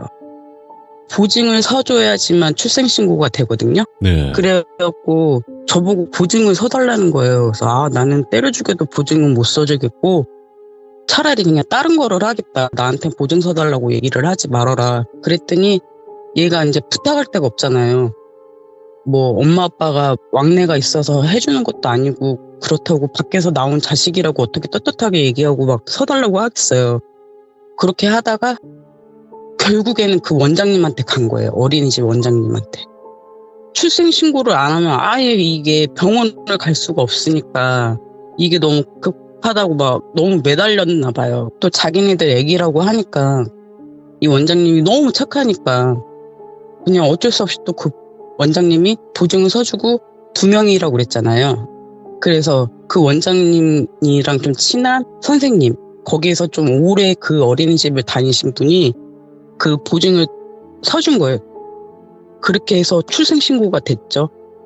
근데 저도 막 그렇게 얘기했거든요. 네. 그거 안 서줬으면 아마 딴 데 보냈을 텐데 막 그렇게 얘기했었는데 뭐 어쩔 수 없는 일이지 않냐고 그래서 서주게 됐다고 그렇게 하면서 보내게 됐는데 처음에는 되게 이뻐하더라고요. 막 여자애 키워보고 싶었는데 또 저희도 봤잖아요. 그 애기가 어떻게 생겼냐면 딱 봤는데 신생아 티는 좀 벗었고 60일, 70일 아이가 보통 100일 때쯤 목을 가누거든요. 그러니까 막 목을 가누려고 목에 막 힘을 주더라고요. 그때 애기가 제일 이쁘거든요. 근데 너무 이쁜 짓을 많이 하고 막 베네짓이라고 그러죠. 막 까르르 웃는데 그게 아직도 생각이 나거든요. 아무튼 그래갖고 이제 처음에는 많이 이뻐하는데 가면 갈수록 애기한테 함부로 하는 게 눈에 보이는 거예요. 돌비가? 막 멍도 조금씩 보이고 어쨌든 애가 3명이잖아요. 하나 울면 막 다 따라 웃는 거예요. 막 옆에 있으면 막 정신없어요. 막 미쳐버릴 것 같아요. 옆에 보는 사람도 미쳐버릴 것 같은데 본인은 얼마나 힘들겠어요, 그게. 그래서 주변에서도 많이 도와줬거든요. 큰아이는 아파갖고 누워있는데 어쨌든 자기 의사대로 안 되면 울음으로밖에 표현이 안 되고 둘째도 이제 갓 돌 지나갖고 아장아장 걷는데 무슨 얘기를 하겠어요. 막내도 이제 100일 지난 애기인데 애가 이제 목을 가눌 거 아니에요. 그 시일이 지났으니까. 근데 애를 이렇게 앉히는 게 조심스럽게 앉히는 게 아니라 딱 들어서 툭 놓고 딱 들어서 툭 놓고 이러는 거여서 아이고. 너 애기들 머리는 젤리 같아서 그러지 말라고 계속 하일렀는데 저희들 있을 때는 그렇게 또 안 하는 거예요. 그리고 자기가 잘 키우겠다고 그 어려운 환경 속에서도 데리고 간 건데 이런 조그만한 애들 셋이 갖다 놓고 진짜 하는데 너무 화가 막 나는데 어쨌든 심증은 있는데 물증이 없으니까 그렇지. 저희 네. 보는 앞에서 막 이렇게 해야 하는 게 아니니까. 근데 이제 한 번 봤는데 어떻게 하냐면 아기가 운다고 그 큰 손바닥으로 따기를 한 거예요. 그래서 내가 너 그렇게도 하지 말라고 막 그랬었거든요. 그랬더니 얘가 이제는 저희 보는 앞에서는 이제 안 하는 것 같더라고요. 그리고 저희가 몰랐거든요. 네. 그러니까 그냥 모르지. 조금 화나니까 잘 돌보지를 않았다고 생각을 하지 해야 할 거라고 생각은 못 했잖아요. 보통. 그렇게 해서 시간을 보냈어요. 그렇게 네. 보내게 되는 가운데서 추석이 됐거든요. 근데 추석이 되면 어린이집도 다른 직장 생활하시는 분들보다 좀 오래 쉬거든요. 네. 그리고 저희도 연휴니까 저희도 이제 뭐 친척도 만나고 시댁도 가고 왔다 갔다 하고 그렇게 시간을 보내는데 연휴 마지막 날 저녁에 전화가 온 거예요. 돌비한테 아기를 분유를 먹였는데 토를 하더니 애기가 숨을 안 쉰다고. 그래서 내가 뭐라고? 막 그러면서 빨리 병원 데리고 가라고. 그렇게 있으면 어떡하냐고 그랬더니 알았다고 병원 데려가겠다고. 그러고 나서 전화가 끊고 나서 저는 이제 걱정되니까 계속 전화를 했겠죠? 전화를 했는데 연락이 이제 언니 나 지금 바빠 뭐 해? 막 이러면서 연락을 했다가 그러고 나서 계속 연락을 기다렸는데 연락이 안 되는 거예요. 연락이 안 돼서 계속 그 다음날도 좀 찜찜하게 있는데 그 다음날 반나절이 지났나? 경찰서에서 전화가 온 거예요. 돌비를 아냐고. 그러면서 지금 아기 어떻게 되신 줄 아냐고. 그래서 어저께 뭐 아프다고 했는데 지금 들은 게 없다 그랬더니 지금 아기가 내사 상태에 빠졌다는 거예요. 이 사연이 어떻게 됐냐면 온몸에 멍이 있다고 그랬잖아요. 그 상태에서 병원을 가갖고 온몸에 막 멍이 있고 막 이러니까 병원 의사가 이상하게 생각하고 경찰에다가 얘기를 한 거겠죠? 신고했네. 그러니까 이제 오. 거기에서 나온 거예요. 나와갖고 이제 저한테 조사가 온 거예요. 어떻게 돌비를 처음 만났는지, 이 아기를 낳는 걸 봤는지, 남편의 아기가 맞는 건지 막 얘기를 하다가 갑자기 이 경찰이 그러는 거예요. 돌비가 데리고 온 아기 남편의 아기라고 들으신 거 맞냐고. 그래서 네. 맞다고 그랬더니 남편의 아기가 아니라는 거예요. 그럼 그래서 제가 뭐라고요? 막 그랬죠. 그러면 이 아기는 어디서 데리고 온 거예요? 도대체? 그랬더니 이 돌비가 불법 사이트에 들어가고 입양합니다. 그러니까 남아도 아니에요. 꼭 여자 아기를 찝어갖고 여아 입양 희망합니다. 이렇게 해갖고 연락이 닿았고 홍천인가 어디서 만나서 이 아기를 데리고 왔다는 거예요. 예. 그렇게 해서 데리고 왔는데 이 남편한테 얘기를 한 거예요. 이 남편도 그 나쁜 X예요. 나쁜 저희한테 놈이에요. 얘기를 해줬어야 되잖아요. 이게 어쨌든 보증서 준 사람들은 어떻게 해요? 다 연루돼서 막 조사받고 난리가 났는데 그러면 자기네 능력도 안 됐으면 키우지를 말았어야지. 여자애가 그렇게 해서 데리고 왔으면 키우자고 자기한테 졸랐어도 키우지 말았어야지. 그 아이를 키우는 거예요. 능력도 안 되면서. 우리 완전 다 깜짝하게 다 속인 거잖아요. 지금 난리가 난 거잖아요. 이거 완전 진짜 가만히 있다가 날벼락이 난 거잖아요. 그래갖고 아니 그렇게 안 보이고 되게 순해 보이고 진짜 애가 되게 순했거든요. 아무튼 그 돌비라는 애가 겉모습으로 아니 진짜 막 이게 너무 막 손이 바들바들 떨리고 막 죽겠는 거예요. 막 그러고 있는데 애는 아프다고 내사 상태에 있다고 하는데 돌봐줄 사람은 없지. 그래서 저도 병문안을 가겠다 그랬더니 이 어린이집 원장님 말고 오래된 선생님 있다고 했잖아요. 네. 그 선생님이 이제 임신했으니까 여기 오면 기자들도 있고 하니까 오지 말라고 좀 이렇게 막 붙잡고 괴롭힐 수 있으니까 오지 말라고 하는 거예요. 그래서 그 선생님이 그 아기를 이제 봤는데 머리가 금이 같대요. 머리가 금이 같는데 경찰에서 조사를 했을 거 아니에요. 왜 머리에 금이 갔냐, 어떻게 된 거냐, 어떻게 해야 한 거냐 이렇게 물어봤더니 큰아이는 두 팔이 자유롭지가 않으니까 작은 아이가 놀면서 장난감 망치로 머리를 탁 때렸다는 거예요. 근데 이 장난감 망치 솔직히 그게 플라스틱인데 어떻게 때렸는지에 따라서 좀 틀릴 수도 있지만 그것만 보고 신고를 했을까요? 저는 그렇게 생각 안 하거든요. 말도 안 저희는. 되는 거죠. 예. 그러니까 저희가 봤을 때는 그 선생님도 얘기를 하시기에 뇌사 상태니까 온몸에 이렇게 바늘 같은 거 다 꼽아 놓을 거 아니에요. 그래갖고 머리를 밀었는데 머리에 멍이 한 3군데인가 나 있고 팔뚝에 멍이 있더래요. 그러니까 저희는 그걸 못 본 거예요. 여름이 지나고 가을쯤이니까 옷으로 이렇게 해놨으니까. 네. 근데 왜 어린이집 선생님들은 이걸 못 봤냐고 막 이렇게 하실 수 있는데 그냥 그 애기 엄마가 하는 얘기만 다 믿었던 거예요, 저희가. 그냥 뭐 물건을 집어 던지다가 저희도 큰애랑 작은애랑 20개월밖에 차이가 안 나는데 진짜 큰애가 작은애 막 깔아안고 막 이러거든요. 그래서 그 상황이 좀 이해가 간 거예요. 둘째가 셋째를 이렇게 조금 해한 거를 이해가 간 거예요. 그래서 그냥 그 애만 말만 믿고 있었는데 결국에는 사람들이 알고 기자까지 그 어린이집까지 쫓아간 거야, 기자가. 그래서 그 원장 선생님이 충격을 받아갖고 엄마들도 항의 전화를 하고 막 그래서 결국은 그 어린이집 문을 닫아버렸어요. 와. 문을 닫아버리고 그러고 나서 경찰 조사가 계속 하고 그 와중에 이제 재판이 되고 형량이 떨어지면서 실형을 결국엔 살았거든요. 근데 더 놀라운 게 있어요. 반전이 뭐냐면 제가 아까 말씀드렸잖아요. 그 유모차에 누워있던 큰아이 그 아이도 그 남자 아기가 아닌 거예요. 와. 이 얘기는 또 어떻게 된 거냐면 예. 이 남자가 남편이 되기 전 남자친구였을 때 동거를 했었대요. 둘이 같이 동거를 하다가 이 남자친구가 헤어지자고 했나 봐요. 네. 헤어지자고 했는데 이 여자가 이 남자를 너무 좋아했는지 이 남자를 붙잡으려고 임신했다고 거짓말을 친 거예요. 거짓말을 쳤으니까 이제 아기를 계속 구했겠죠. 이 여자 아기 구하기 전에 불법 사이트로 먼저 그 남자 아기를 구한 거예요. 와.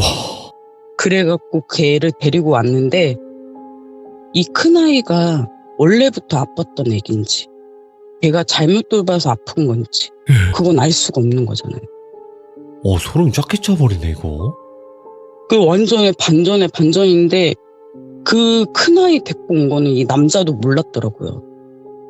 결국에는 그 두 아이는 어떻게 됐냐면 그 4살에 빠졌던 여자 아기는 병원에서 한 70일, 80일 있다가 결국은 돌아올 수 없는 곳으로 갔고요.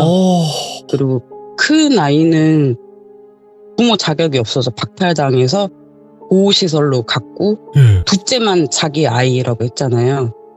그 아이는 아빠가 데려간 걸로 알고 있어요. 그 친자는 맞나 보네. 둘째는? 예, 둘째는 그러니까 친자 조사를 한 거예요, 경찰에서. 유전자 검사 그걸 다 했더라고요. 그래갖고 둘째만 자기 친자식이고 어쨌든 형량을 좀 꽤 받은 걸로 알고 있는데 제가 알기로는 7년에서 10년 사이를 받은 걸로 알고 있거든요. 근데 그 일이 2011년도에 있었던 거니까 지금 나와서 어딘가에서 듣고 있겠죠. 저 우리 주변 돌아다니고 있다는 거 아니에요? 아직도 그 짓거리 할 수도 있고. 그래서 저 있는 데를 알려드릴 수가 없습니다. 절대 그거는 안 되죠. 그래서 너무 지금도 생각하면 저희 집에서는 이제 저희 그때 아기 키울 때 당시에 친정 식구가 근처에 살았거든요. 그래서 저희 친정 식구 어른분이 절대로 어디 가서 이 얘기하지 말아라. 너를 이상한 사람으로 생각할지도 모른다고. 한동안은 진짜 아무한테도 얘기 안 했다가 시일이 오래 지나서 지인 몇 분한테 얘기하다가 이제 요즘에 이런 사건들이 너무 많잖아요. 그래갖고 이제 이런 일이 있었다고. 왜냐면은 저가 얼마 전에 돌비님한테 이제 이거를 제보하려고 찾아봤거든요.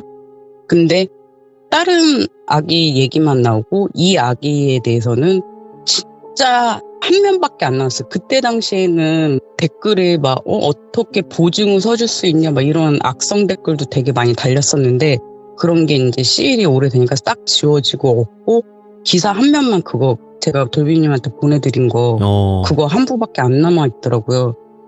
근데 이제 이 돌비는 자기 욕심 때문에 무슨 전리품처럼 인형인 것처럼 아이를 모은 거잖아요, 솔직히. 그래서 저희가 이제 다 모여서 큰아이가 아파서 나라에서 받는 돈이 있었거든요. 그리고 둘째도 나니까 나라에서 받는 돈, 셋째면 좀 더 받고, 그것 때문에 얘가 이런 짓을 했나? 막 그런 생각도 드는데, 그런 돈을 받아서 셋을 케어하기에는 그래도 많이 부족할 텐데 왜 이런 짓을 했지? 도저히 이해가 안 가는 거예요. 그래서 오늘 제 얘기는 여기서 끝이 났는데, 가서 너무 충격적이었고, 돌비님들도 지금 어딘가에는 이런 이야기가 일어날 수 있다고, 맞아요. 진짜 이런 이야기를 보시거나 좀 이렇게 해하는 걸 보면 신고를 하셨으면 좋겠어요. 저도 이게, 그때가 너무 후회스러워요. 그러니까 플렉스님이 모르셔서 그렇게 했던 거잖아요. 그리고 그쵸. 설마 그랬을까 이렇게 생각을 해서 그랬던 거고, 그거는 지금 듣고 계신 분들은 전부 다 이해해요. 그리고 더 무서운 거는 우리 주변에 이런 사람들이 계속 살아가고 있고 지금도 이러고 있을 거라는 거잖아요. 그쵸. 이제 그러니까- 사건화가 안 되면은 어딘가에서 진짜 이런 아이들이 한두 명씩 있는 거겠죠.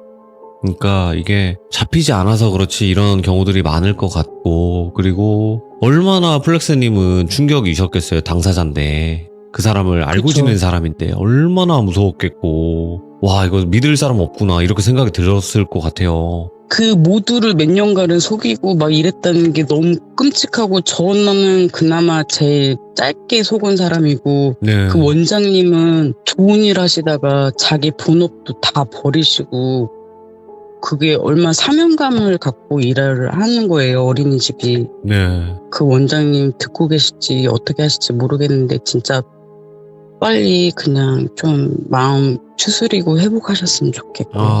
그러니까 지금 여기 기사를 주신 거를 제가 잠깐 짤막하게 말씀을 드리자면, 여자아이를 키워보고 싶다는 이유로 지난 8월 6일 인터넷 사이트에 입양 원함, 입양 문의 등의 글을 올려 충남 홍성역에서 생후 3개월 난 여자아이를 입양했다.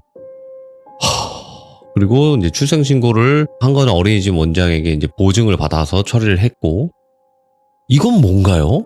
남편이 친자식보다 입양한 딸아이를 더 예뻐하고 아이가 남편과 똑같이 생겼다는 주변 사람들의 말에 화가 나서 입양한 딸을 상습적으로 해했다. 그래서 뇌사 상태에 이게- 빠뜨렸다. 이게 기자가 와전을 해서 얘기를 한 건데, 맨 예. 처음에 돌비가 저한테 그랬잖아요, 속일 네. 때. 남편의 아이라고. 네, 그렇죠. 남편의 아이라고 했는데, 남편이 뭐 유독 얘를 이뻐한 것보다 상황상 첫째는 아파서 누워있고, 둘째는 이제 돌아다니면서 남자아이고, 셋째가 여자아이인데, 그냥 더 누워있고 기저귀 갈아주고, 그리고 저희가 봤을 때는 큰아이는 둘 다 진짜 안 닮았었어요. 근데 뭐 자기가 젊었을 때 좀 몸매도 날씬하고 이뻤다고 막 그러니까 그런가 보다 했고, 둘째는 좀 아빠도 많이 닮았고, 셋째도 좀 닮았어요, 그 아빠를. 그래서 저희가 그냥 밖에서 나왔다고 하니까 생김새가 좀 틀렸을 거 아니에요. 근데 원래 애기들은 얼굴이 되게 많이 변하거든요. 네. 이게 하루하루 틀려진다고 하는데, 저희가 그냥 얼핏 봤을 때 아빠를 또 닮은 것 같아서 저희 입이 방정이었는데, 아빠 닮았네, 이쁘네, 이쁜 짓 많이 하네, 그렇게 얘기를 했었어요. 근데 이거는 자기 변명을 했던 것 같아요. 그렇죠. 그 기자들한테. 그러니까 기자분들은 인터뷰를 할 거 아니에요. 네네네. 네, 그랬을 때 이렇게 얘기했을 가능성도 충분히 있죠. 거짓말을 밥 먹듯이 하는데 뭐 제대로 얘기하겠습니까? 사실 어떤 말을 뭐 믿어야 될지도 모르겠고. 근데 사람이 거짓말을 해도 이렇게 장기간을 거짓말을 하는 사람은 못 봤거든요. 근데 진짜 이런 머리가 돌아갈 정도면 차라리 그냥 일을 해서 조금 원만하게 뭐 좀 해서 단란하게 살 수도 있는데 네. 왜 자기 인생을 파먹으면서 그렇게 살았는지는 진짜 이해가 안 가갖고 정신적인 문제가 아니었을까 싶기도 하네요. 진짜 아. 좀 다소 충격적이었어요. 그래서 오늘 이 이야기를 플렉스님께서 힘든 기억이지만 다시 한번 꺼내신 이유는 많은 네네. 분들에게 이런 사건이 있었다라는 것도 알리면서 우리 주변에도 있을 수 있으니까 조심해라 이런 의미로다가 이야기를 해주신 것 같아요. 네네. 네. 그리고 이제 혹시라도 아이들을 해야 하는 걸 보면 좀 신고해서 이런 일이 없었으면. 맞아요. 오늘 너무너무 충격적인 이야기였고, 그리고 이런 이야기 다시 한번 말씀해 주시기가 좀 쉽지가 않았겠지만 그래도 이야기 들려주셔서 다시 한번 감사드립니다. 고맙습니다. 예, 감사합니다. 네. 제가 첫 번째도 이제 말씀을 드렸지만 정말 많이 화가 나고 분노할 수 있는 그런 사연이라고 제가 말씀을 드렸어요. 근데 더 자세하게 이야기를 들어보니까 더 놀랍고 이런 일들이 있구나. 그냥 우리가 상상 속에서 아니면 혹은 괴담 속에서만 들었던 이야기가 아니구나 라는 거를 여러분들도 조금 아셨으면 좋겠어요. 여러분들이 상상하시는 것은 괴담이 아니에요. 현실은 그 이상입니다, 여러분들. 그리고 이런 악마들은 주변에 항상 있어요. 그래서 여러분들도 사람이 싫어질 수도 있고 이런 얘기를 들으면 불편할 수도 있어요. 왜냐면 불편할 수밖에 없는 이야기예요. 그치만 불편한 것도 때론 진실이 될 수 있습니다. 그것도 받아들이면서 살아야 할 그런 현실이지 않을까 생각하고 있습니다. 감사합니다. 고맙습니다.